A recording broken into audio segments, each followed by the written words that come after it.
Atlas House of Glass, the future of domestic life. Okay, Emmett, let's get you out of here.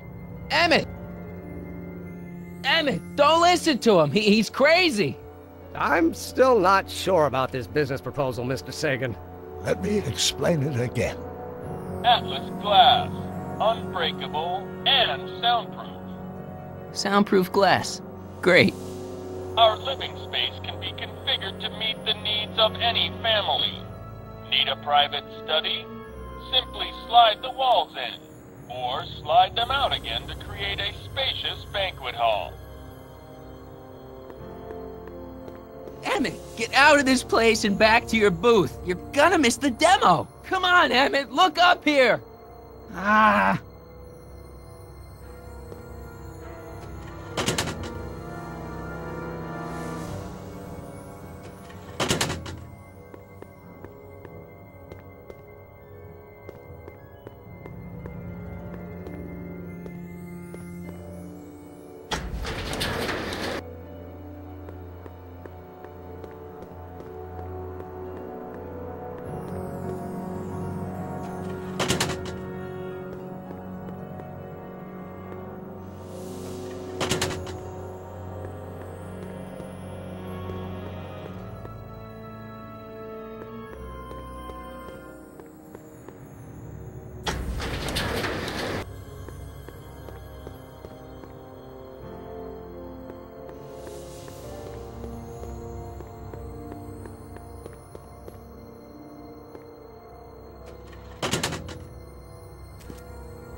Emmett?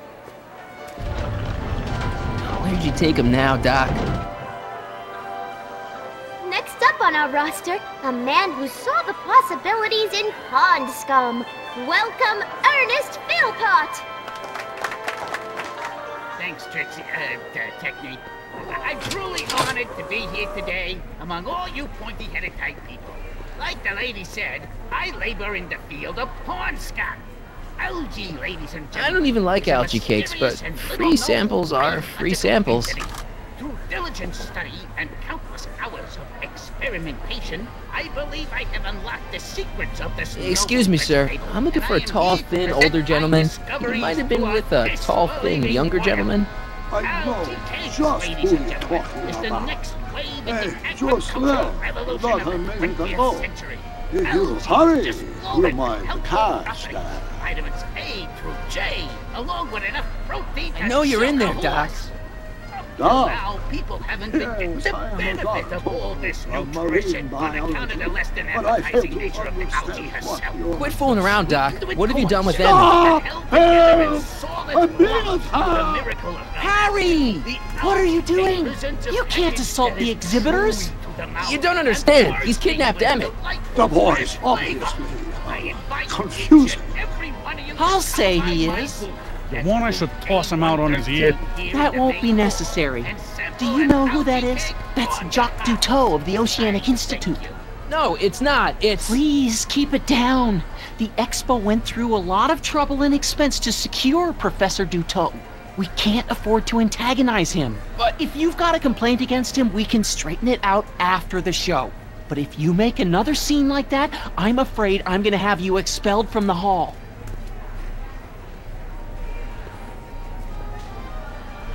Professor Duteau, huh? At your service. What have you done with the real Professor Duteau? I'm not sure I like your insinuations. I'm not sure I like you kidnapping Emmett. Perhaps I should call the authorities and have you removed from the hall. You're a cold-blooded guy, Duteau. C'est la vie.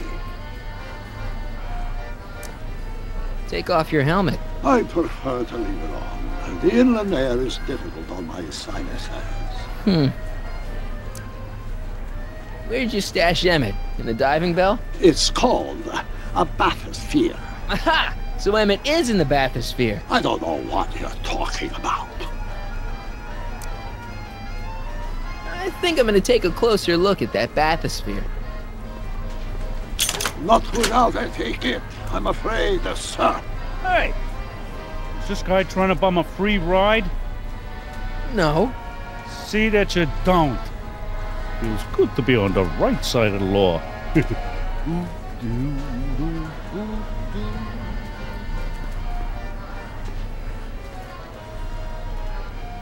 We're not gonna get away with this, you know. As they say in my country, que sera, sera.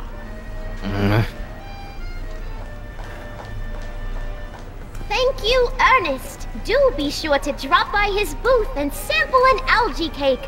I have, and it was very interesting. I will be back later to highlight another of our fine exhibitors. See you soon.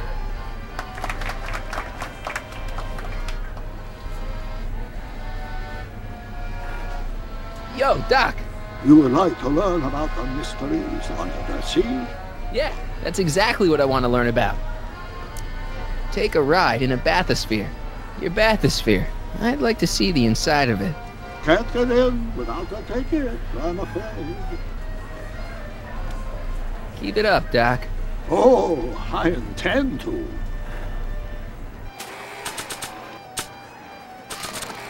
Hey, Jacques. Why don't you tell me who you really are? Pardon, s'il vous plaît. I do not accept flowers from strangers.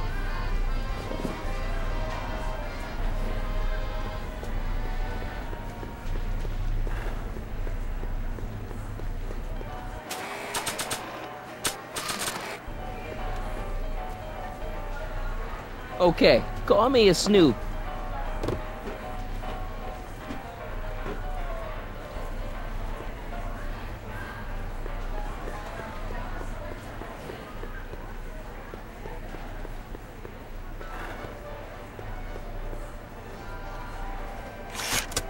Welcome to the world of tomorrow, where a man's home is truly his castle.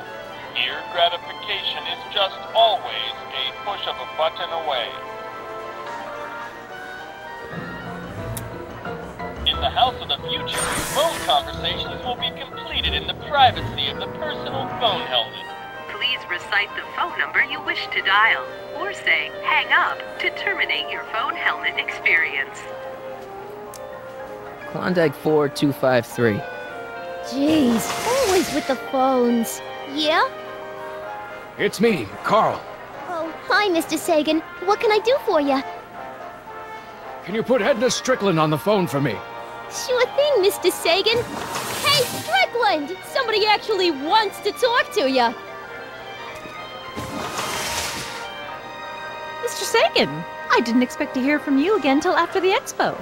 You didn't? Yes, wasn't that part of our plan? Yes, our plan. About that plan.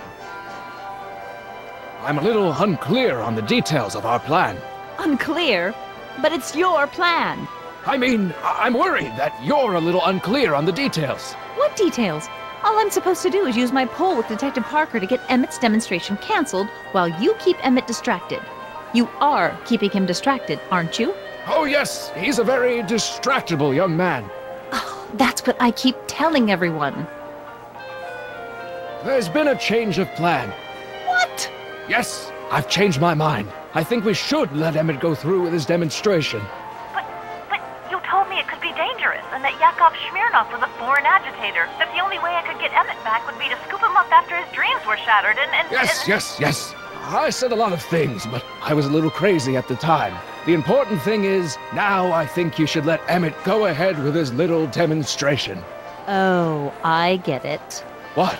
It's Comrade Smirnov, isn't it? He's gotten to you. No! I really want Emmett to go ahead with his demo. Don't worry, Carl. You can count on me. Edna, listen to me. You have to let Emmett go through with his demonstration. Smirnoff's listening, isn't he? Oh, listen! Listen, Smirnoff. I don't know what you're holding over Mr. Sagan, but there's no way I'm ever letting that contraption you've talked my Emmett into building get off the ground. I seem to have momentarily lost track of Emmett. Do you have any idea where I might find him? You lost him? You were supposed to keep him distracted. Oh, I have been. He's just wandered off. Well, go look for him. I've got my hands full with Parker. Why are you saying all those terrible things about Emmett's friend? Young comrade Smirnoff, you were the one who told me about his vile deeds. Regarding, you know what? You know what?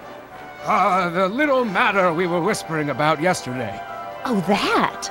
As a matter of fact, I'm glad you brought it up. I was thinking, wouldn't it be a good idea to pin it all on Yakov Smirnoff?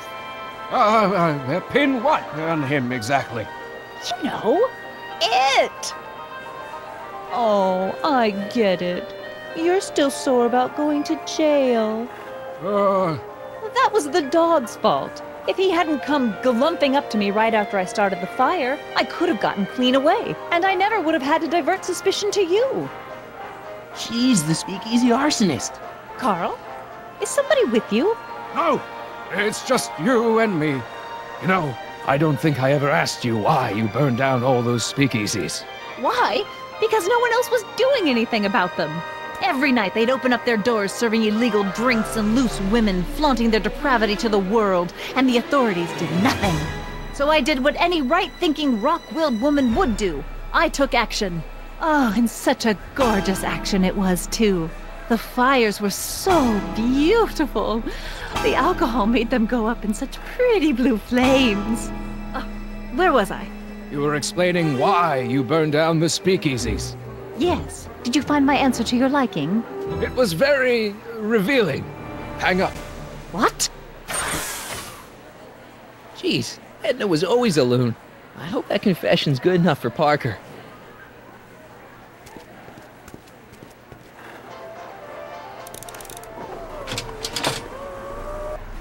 Demonstrate a few of the many marvelous tools that our boys in blue will soon have at their disposal. The criminal element has truly met his match today. Officer Parker? It seems our next exhibitor is unavoidably detained, but I'm sure his presentation would have been both enlightening and exciting. How about a round of applause just for the heck of it?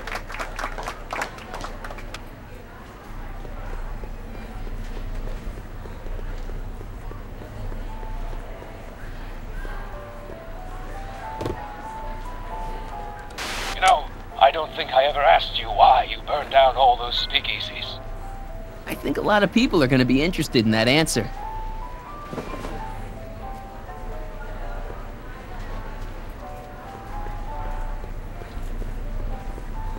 Shh, he's approaching.